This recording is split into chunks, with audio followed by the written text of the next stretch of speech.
conversation is about divine design. And how is it connected to metrics? So I'm going to talk about divine design and metrics at the same time, because I believe that we came here, huge big spirits, with certain information. And yes, we can fish for it, or we can know. And knowing this information really helps us to be the spirits that we are, instead of trying to figure out the human life through our human experience. Human experience leads us into belief that we are not sufficient enough, that we are not whole and complete, and there is something that needs to complete us. How does it happen? Very simple. As a spirit, we incarnate in a human body. It doesn't feel very comfortable, because spirits are a little bigger than that. And so as soon as you are in the human body, you go, doesn't really feel good. But there was a reason I picked up that vehicle, so now I have to drive it, and it doesn't look like Ferrari. Damn! What am I going to do about that? And I don't know, I don't have any manual, no operating manual, so what do I do with that? Because every car, even I had the Chevrolet when I immigrated in this country, tiny thing, had a manual, right? So we don't have a manual, we don't know what kind of gas we need in there, and we don't know where we go, right? So once we're here, we get scared. And because the body is also an instrument through which we measure heat and cold, good and evil, smile and sadness, we measure it with our body. The body gets scared, and it says, now you have to figure out how to live with your mind, because I cannot really support you. And the first thing we do, we go, oh, that is too scary, and we stop breathing. So you can, while I'm talking, you can continue breathing. And just notice your breathing pattern. If you're not breathing fully, then you maybe have this experience of, oh.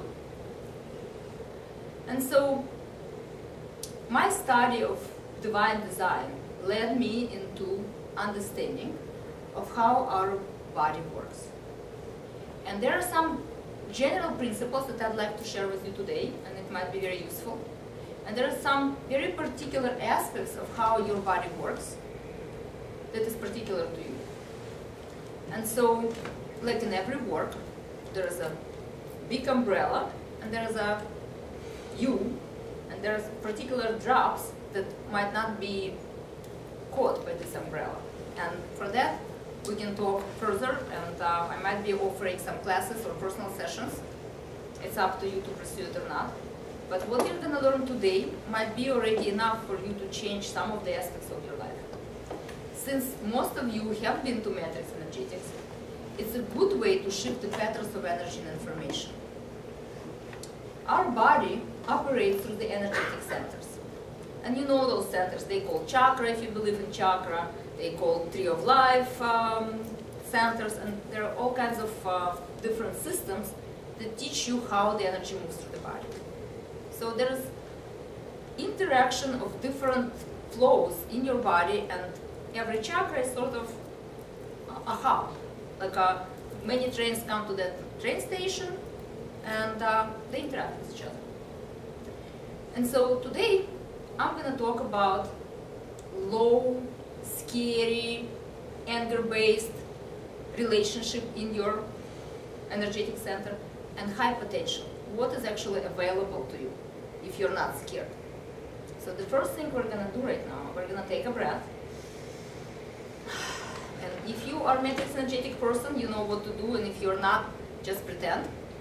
So we're going to take all the fear that we've ever encountered, because we've learned through our body that life is not very safe. We're going to take it, and we're going to move it and shift it into a place where it belongs, which is many years ago. As a little child, you experienced that. But right now, you're in 2010. And I invite you back with all the wonderful faculties that you forgot over there. So pick up all your attention, all the wonderful people and smiles, all the amazing events. Leave whatever doesn't serve you there, because it was just an experience, and come back as a fully empowered spirit, ready to learn how to operate your body, which is just your vehicle, and whatever you've got is perfect. You would not take that vehicle on the road if it would not be perfect for your spirit. So whatever you have has a point. So the first center that everybody talks about is the survival center. We learn how to survive. How do we learn? We learn it in our family, in our tribe. So if somebody doesn't like your own parents, they actually were the first best teachers that taught you what love is all about. So if you ever go, I'm not going to be like my mother, I'm not going to be like my father, it means that you've taken the lesson and you put it over there. So anything that you experience in terms of stress was actually the lesson. That survival cannot actually be handled through stress. Now, what do we do when we want to survive? We fight, right? We run away, we scream, we cry. All kinds of things that we are doing are not actually helping us to survive. They make us a victim. Ooh. Have a sound coming. So, what happens there? The Kundalini energy that's meant to be moving through your body cannot move because there is adrenal glands that are discharging adrenaline into your system, which stops all the rest of the process. And so, what are the fears that we are holding in this place? Every one of us has a chart. When you do your own chart, which I can do for free for you if you're interested, you will see the numbers that will be on your chart. So every number has a particular quality to your stress. So you might be stressed to correct somebody or something in life. You might be stressed to find the purpose of your life. You might be stressed to begin things or to finish them. You might be stressed to focus. You might have this need to be needed, which is a big thing, because if you need to be needed, chances are people will reject you. And it is all about balancing the fear and the trust. And so this particular center holds the energy of movement. How many of us really move throughout the day? Not much. How many of you stretched in the morning? Not many. How many of you sat throughout your working day, that you're working in a place where you need to sit?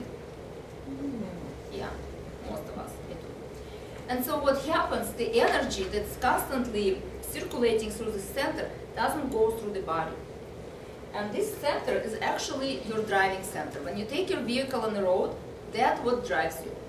Nothing else, there are some other motors in your body, but this particular center drives you on the road. And when it drives you on the road, you get stressed, right? You drive, the road is blocked, people are not letting you through. There are many crazy drivers on the road, so the stress arises. What happens to the whole body? When stress level goes up, more and more adrenaline released, and the rest of the hormones cannot really work. And we are gonna have a problem with the rest of the body. So what do you do in your car?